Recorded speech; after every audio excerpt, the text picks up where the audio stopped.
Ladies and gentlemen of the jury,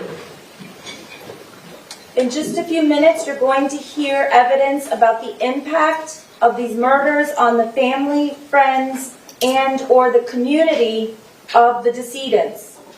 This evidence is presented to show the particular victim's uniqueness as an individual and the resultant loss by the decedent's death. However, you may not consider this evidence as an aggravating factor. State. Thank you, Your Honor. State would like to call Ms. Patricia Oliver, please.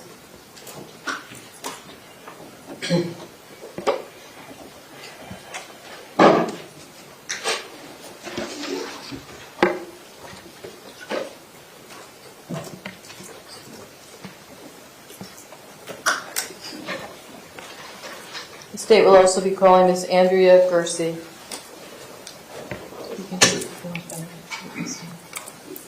There's another lady behind me. So stand away to this one. Yeah. Okay, would you both please raise your right hand? Do you solemnly swear or affirm the testimony you're about to give is the truth, the whole truth, and nothing but the truth? Yes. Thank you. You can both put your hands down, and if the young lady to my right would please state your full name for the record. Yeah. Andrea Gersey, G-H-E-R-S-I. And ma'am, would you please state your full name for the record? Yes, Patricia Oliver, O-L-I-V-E-R. Okay, you can both go ahead and be seated, and then whoever is going to speak first, maybe you want to sit closest to me so you'll be closest to the microphone, okay? Yep. This is your mic. Oh, they added an additional microphone. So are you going to speak first, ma'am? My mom is. Your mom's going to speak first. Okay, whenever you're ready. Good afternoon, Mrs. Oliver. Good afternoon. Are you the mother of Joaquin Oliver? Yes, I am. I'm going to show you a photograph that's been marked as State's Exhibit 72. May I approach the witness, Your Honor? Will you please identify this picture? Is this your son? Yes. Will you please show it to the jury?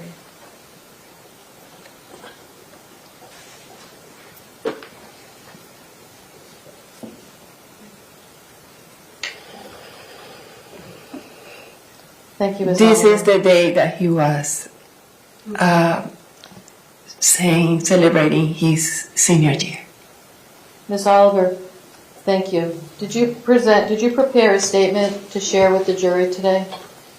Yes. Okay. And you have a copy of that statement? Yes, I do. Could you please read it for us? Yes.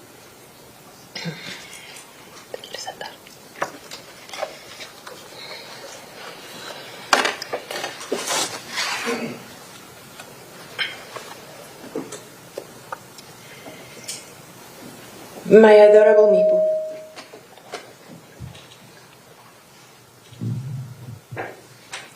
I used to write you birthday cards, sticky notes, with instructions about how to reheat his food after school, reminders how getting ready for a game or practice for the sport he was playing then, or a pending court at home. This is the right time to let everybody know how special Joaquin was. Papi and Mommy decided it was time to have a baby, and Joaquin came into our life. He was the missing link of our family. During the whole pregnancy, we enjoyed every moment of it, including the doctor's visits. August 4th, the best day of our family life, our beautiful dear little boy, Big Eyes, has arrived. Joaquin. We always had ways to show how much we love him. His dad was always with me when I had to feed him late at night.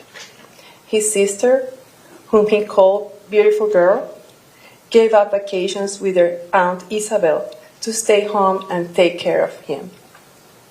She didn't want to miss a moment with him. She was always next to his babysitter, Josefina, who gave him so much love and care during his first year. For the moment he came into my life, He taught me how to express my emotions physically.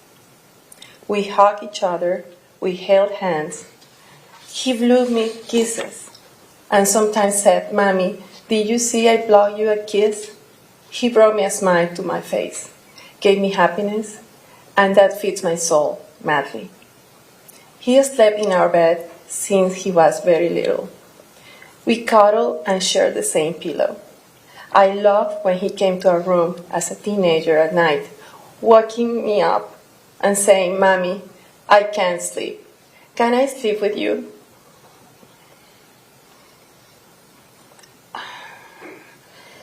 I felt that even though he was a teenager, he still had a baby soul.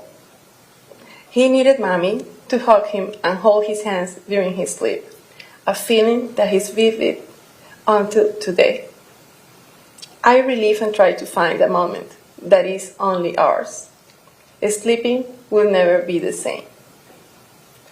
He was loved, hugged, and cuddled by everyone, his grandparents, aunts, uncles, and cousins. He missed dearly by them all. It's been 4 years and 4 months since he was taken from us, his friends, and his family. We miss him more than words can say and love him dearly. While we will never be the same, we have found a way to deal with his absence and be motivated by helping others living with this kind of loss and pain to move forward.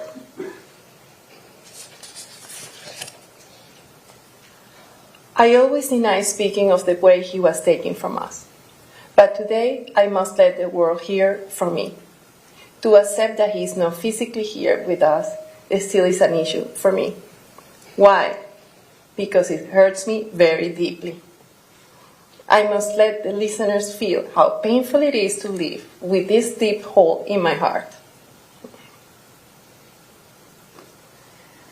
I can deal with my family gatherings. It is impossible to deal with everybody that was used to get together with, and he is not there. That's done. I can't share happy moments or see pictures with all his cousins, and he's not there.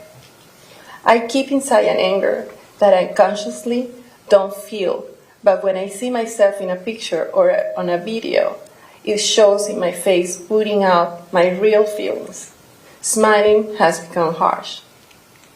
Our life was disrupted suddenly, and now I keep talking to him in my mind. I have to imagine the moments we were supposed to live and share with him. It hurts to think of preps for graduation from high school, the outfit he was planning to wear. He always wants to plan things. I remember talking about the belt he wanted to wear for the big day. College, he wanted to go to Orlando, then to Tallinn. As a family, we debated the best option, always having great chats about his projects in the present and future. I miss every moment of that.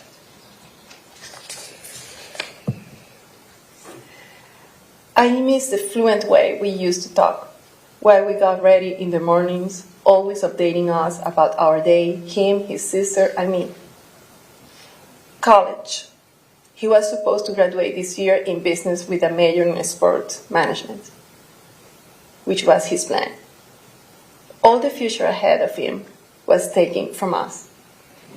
Getting his first professional job, moving on his own, cooking or doing laundry, everything he was supposed to learn from me, and being part of his growth as an adult is no more. Joaquin, the young adult, the one who plans to get married and travel the world, and his dear girlfriend shared with me going to Africa. All these dreams and could have been taken away.